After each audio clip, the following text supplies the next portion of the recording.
अस्सलाम वालेकुम नाज़रीन, मैं हूं सिमनी और आप देख रहे हैं सिमनी ऑफिशियल यूट्यूब चैनल। नाज़रीन, एक 5 मिनट की ऑडियो मंजर आम के ऊपर आई है, जिस ऑडियो ने तहरीक इंसाफ की रहनुमा सनम जावेद को, जो रिसेंटली रिहा के बाहर आई हैं, तो उनको धो के रख दिया है। और इस ऑडियो के बाद पूरे पाकिस्तान के अंदर आप जहां पर भी देखेंगे तहरीक इंसाफ के जो वर्कर्स हैं वो बड़ी तादाद के अंदर सनम जावेद के खिलाफ हो गए हैं। तहरीक इंसाफ की जो खवातीन है स्पेशली वो डट के खड़ी हो गई हैं सनम जावेद के सामने कि इनको तहरीक इंसाफ का एमएनए नहीं बनाना चाहिए। अब क्या कुछ है इस ऑडियो के अंदर, वो ऑडियो भी आपको सुनाएंगे और इसके बारे से जो मजीद तफसील है कि सनम जावेद जेल के अंदर कैसी रही, जेल से बाहर आने के बाद उनके साथ क्या कुछ हो रहा है, तो ये तमाम तफसील आज के व्लॉग के अंदर हम आपको देंगे। और दूसरी खबर बड़ी अहम है, मौलाना फजल रहमान से रिलेटेड ये खबर है कि मौलाना फजल रहमान साहब वो क्रीज के किस लाइन के ऊपर खेल रहे हैं, यानी कि वो इमरान खान की तरफ से खेल रहे हैं या फिर इस्टेब्लिशमेंट की जानिब से। क्योंकि मौलाना फजल रहमान साहब ने इमरान खान को, तहरीक इंसाफ को एक ऐसा मशवरा दे दिया है ना कि अगर तहरीक इंसाफ उस मशवरे के ऊपर अमल करती है तो समझें कि तहरीक इंसाफ ने अपने हाथों से अपने पाँव के ऊपर गोया खिलाड़ी मार दी।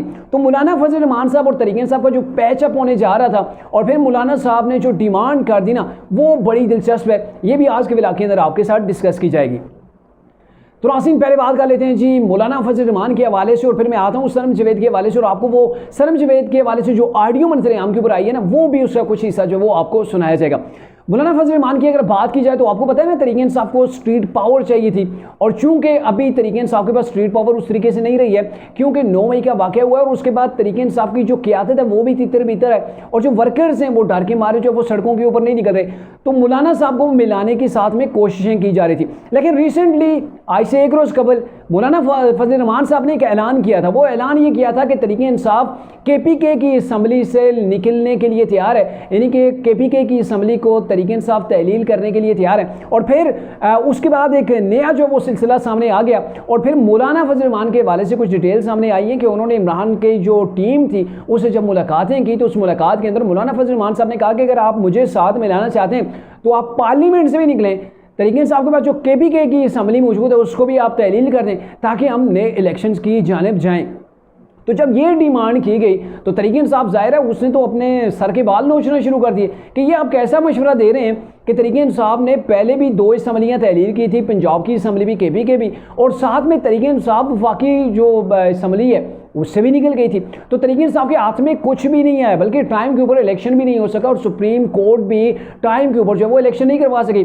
तो फिर इस सारी की सारी जो चीज़ है, अभी हमारे पास एक गवर्नमेंट है, वफाक के अंदर भी हम मतलब जो वफाकी असम्बली है हमारी पार्लियामेंट है, तो उसके अंदर भी हमारे लोग बैठे हुए हैं, अपोजिशन लीडर है अपना, और कि पंजाब की जो असम्बली है वहाँ पर भी हमारे लोग बैठे हुए हैं और अच्छी खासी तादाद के अंदर बैठे हुए हैं। तो हमें क्या ज़रूरत है कि हम जब वो असम्बलियों को तहलील कर दें, असम्बलियों को, या फिर असम्बलियों से निकल जाएँ, तो इससे हमारे हाथ में क्या आएगा। तो तहरीक इंसाफ वाले फिर सोचने के ऊपर भी मजबूर हो गए कि मौलाना फजल रहमान साहब ऐसे मशवरे दे रहे हैं, अब वो भी कंफ्यूज हैं कि मौलाना साहब इस तरफ से खेल रहे हैं या फिर उस तरफ से खेल रहे हैं। क्योंकि अगर ऐसा मशवरा दिया तो आपको पता है कि अभी केपीके के हालात कैसे हैं।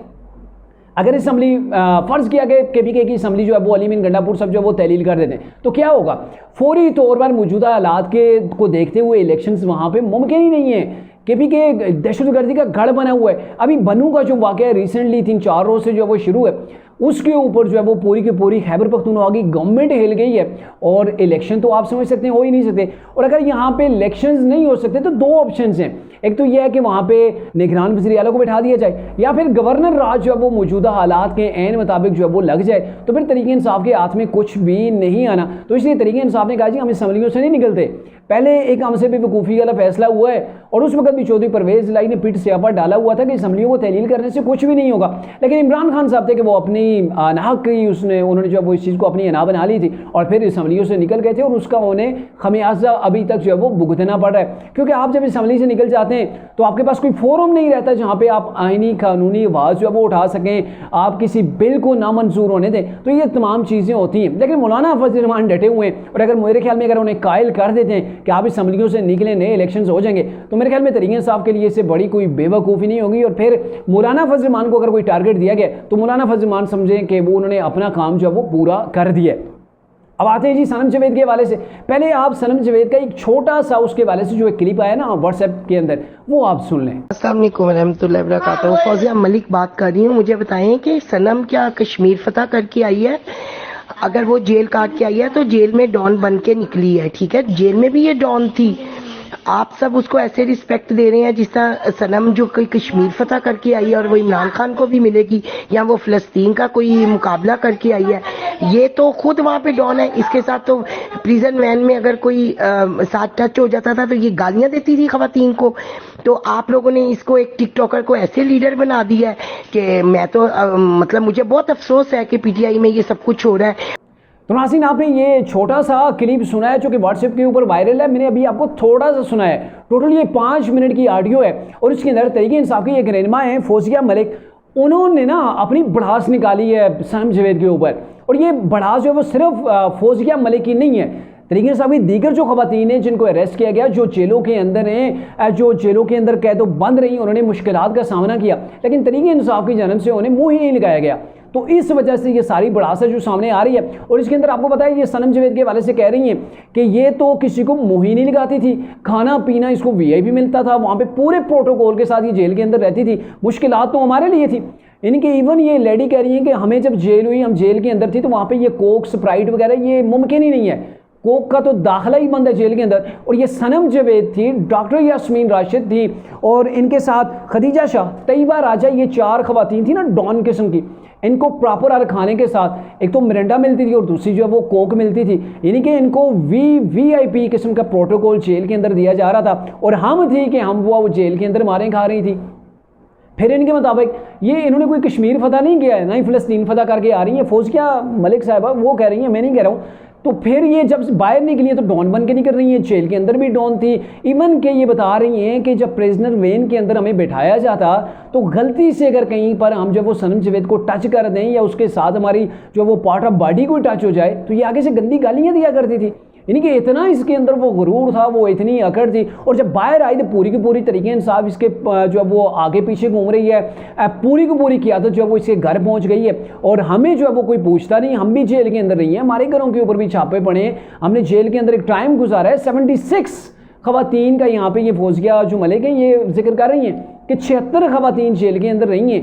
क्या ये 4 ही रही हैं? बाकी जो 76 हैं उनकी जो मेहनत थी, जो उन्होंने अपनी कुर्बानियाँ दी, तो उनकी कुर्बानियों का कहीं पर जिक्र क्यों नहीं? अगर आप सनम जावेद के घर के अंदर जा सकते हैं तो आपको हमारे घर के अंदर भी जाना चाहिए। और ये अफसोस होता है, उन्होंने ये कहा कि मुझे अफसोस हो रहा है कि सनम जावेद के लिए तो आप प्रोटोकॉल दे रही हैं, यहाँ पर भी अंदर वो डॉन बनी हुई थी और हमें जो है वो पूछा नहीं जा रहा। और बड़ा अफसोस है कि तहरीक इंसाफ के अंदर ये चीज़ें चल रही हैं। मेरे ख्याल में तहरीक इंसाफ, और फिर इन्होंने क्या कहा कि तहरीक इंसाफ के अंदर अगर ये कोई कहेगा कि बादशाह सलामत कोई बात कहेगा तो उसको मन आन कबूल कर लिया जाएगा। ये एमएनए-शिप के वाले से कह रही है, क्योंकि अभी रिसेंटली तहरीक इंसाफ की क़यादत ने ऐलान कर दिया ना कि एमएनए बनाया जाए, सनम जावेद को एमएनए बनाया जाएगा।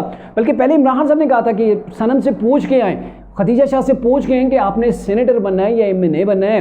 तो फिर इसके ऊपर ये फट पड़ी हैं, ये खवातीन गुस्से से फट पड़ी हैं कि देखें हमारे साथ क्या हुआ, हमें कोई मुंह नहीं लगा रहा, हमें पूछा नहीं जा रहा। सनम जावेद जो कि जेल के अंदर थोड़ा ज़्यादा टाइम गुजारा और उसके वालिदैन ने, यहाँ पे इस लड़की ने क्लेम किया कि सनम जावेद के वालिदैन ने बार बार पैसे देकर अपनी बेटी को जो है वो दोबारा गिरफ्तार करवाते रहे। अब ये अजीब व गरीब चीज़ है कि उनको गिरफ्तार करवाते रहे ताकि इसको फेम मिल सके, ये ज़्यादा मशहूर हो सके। और हमने पैसे नहीं दिए, हमारा जो मामला था वो कम ख़त्म हो गया और हम जो वो रिहा हो गई।